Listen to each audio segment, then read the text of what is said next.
नमस्कार, मी सुमित शंकर सावंत आणि तुम्ही पाहताय TV9 मराठी। या बातमीपत्रामध्ये आपण 50 महत्त्वाच्या बातम्यांचा वेगवान आढावा घेऊयात। अजित पवार जळगावच्या अमळनेरमध्ये शेतकऱ्यांच्या बांधावर अजित पवारांकडून शेतकऱ्यांची विचारपूस। सुनील तटकरे, अनिल पाटलांचीही उपस्थिती। अमळनेरमध्ये जनसन्मान यात्रेला जाण्याआधी अजित पवारांचा शेतकरी महिलांशी संवाद। लाडकी बहीण योजना आणि सरकारच्या योजनांची दादांनी माहिती दिली। दादांनी पवारांना खासदार केलं, पवारांना दिल्ली जवळ वाटू लागली। कोल्हापूरची महिला जिल्हाध्यक्ष शीतल पारकटेंचं हे वक्तव्य आहे। तर पदाधिकाऱ्यांनी टीका टिप्पणी न करता कामावर बोलावं, अजित पवारांनी महिला पदाधिकाऱ्यांचे कान उघडले। लाडकी बहिणीच्या अंमलबजावणीसाठी विधानसभा न्याय समित्या स्थापन। मतदारसंघातील सर्व पात्र महिलांचे अर्ज भरून शासनाकडे पाठवण्याची जबाबदारी समित्यांवर। पात्र महिलांची यादी तयार करण्याच्या सूचना। नागपूरमध्ये सुरू असलेल्या अर्धवट सिमेंट रोडच्या कामाची देवेंद्र फडणवीसांकडून पाहणी। नागरिकांचा वाढल्यानंच आता पाहणी करताच अवघ्या काही तासात कामाला सुरुवात झाली। नागपूर विधान परिषदेतील विधान भवन परिसरामध्ये विधानसभागृह त्याचबरोबर अपडेट होणार आहे, कारण प्रत्येक सदस्याच्या टेबलावर एक लॅपटॉप आणि नवीन माईक लागेल। येत्या हिवाळी अधिवेशनापूर्वी नवीन यंत्रणा कार्यान्वित होईल। राज ठाकरेंच्या विदर्भ दौऱ्या अगोदरच मनसे आक्रमक। विदर्भात ताफा अडवला तर तिथेच सोप देणार। बीडमध्ये ठाकरे गटानं ताफ्यावर सुपारी फेकल्याच्या प्रकारानंतर मनसे जिल्हाध्यक्षांचा इशारा। सोलापूरमधील मोहोळ अप्पर तहसील कार्यालयाच्या मुद्द्यावरून खासदार प्रणिती शिंदे आक्रमक। कार्यालयावरून आता मुख्यमंत्री लोकांची दिशाभूल करत असल्याची प्रणिती शिंदेंची टीका। अहमदनगरमध्ये आमदार बबनराव पाचपुते यांना भाजपमधूनच निवडणुकीसाठी आव्हान। सुवर्णा पाचपुते यांकडून श्रीगोंदा मतदारसंघातून निवडणुकीची तयारी। सुवर्णा पाचपुते भाजप नेते आहेत। रत्नागिरीच्या संगमेश्वर तालुक्यातील काटवली ठोसळवाडी या ग्रामस्थांचा अजित पवार गटामध्ये प्रवेश। आमदार शेखर निकम यांच्याकडून विधानसभेची तयारी। संतोष बांगरांच्या नेतृत्वात कावड यात्रेचे आयोजन। कळमनुरी शहरातील चिंचाळेश्वर ते हिंगोलीमधल्या अमृतधारा मंदिरापर्यंत कावड यात्रा। कावड यात्रेमध्ये मोठ्या संख्येने भाविक सहभागी। आमदार संतोष बांगर यांचा हिंगोलीतील कावड यात्रेमध्ये पारंपरिक वाद्यावर ठेका। कावड यात्रेत भाविकांचा मोठा उत्साह।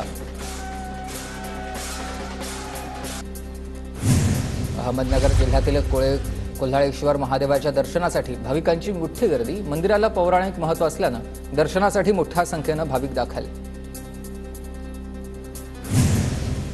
वाशिमच्या कारंजा शहरात विश्व मांगल्य सभेच्या वतीनं महिलांची कावड यात्रा। महिलांकडून हर हर महादेवचा जयघोष। महिलांचा कावड यात्रेत मोठ्या संख्येनं सहभाग।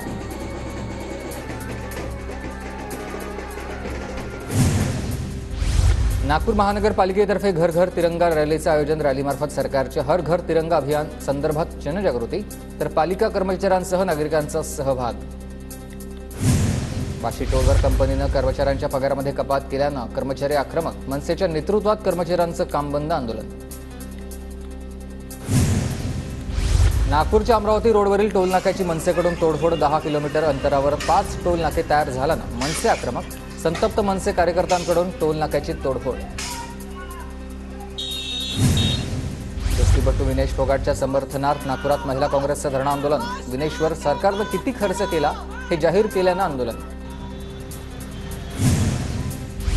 गोंदिया शहरातील अवंती चौकात शरद पवार गटाकडून रास्ता रोको आंदोलन। ट्रक अपघातामध्ये शिक्षकाचा मृत्यू झाल्यानंतर ट्रॅफिक सिग्नल चालवण्याची मागणी। सोलापूरच्या रांजणी भीमानगरमध्ये रस्त्याच्या मागणीसाठी स्वाभिमानी शेतकरी संघटना आक्रमक। शेतकऱ्यांचं स्वतःला पुरून घेत हे अनोखं आंदोलन। अहमदनगरच्या श्रीरामपूरमधील कलावली देशमुख या महिलेनं सैनिकांसाठी बनवल्यात 15,000 राख्या। रक्षाबंधनानिमित्त सीमेवरील सैनिकांना पाठवल्यात राख्या, तर त्यांच्या या उपक्रमाचं सर्वांकडूनच कौतुक। कोरोना काळात खासगी रुग्णालयांनी घेतलेली जास्तीची बिलं रुग्णांना परत मिळणार। धाराशिवच्या 2 खासगी रुग्णालयांनी शासनाकडे जमा केले होते पैसे। बुलढाण्यातील मेहकरमध्ये अवैध सोनोग्राफी सेंटरवर पोलिसांची धाड। 3घांना अटक। मात्र वैद्यकीय क्षेत्राशी संबंध नसलेल्या आरोपींना पकडल्यानंतरही मुख्य आरोपी मोकाटच। जिल्ह्याचे शल्यचिकित्सक आणि पोलिसांची ही कारवाई संशयाच्या भोवऱ्यात।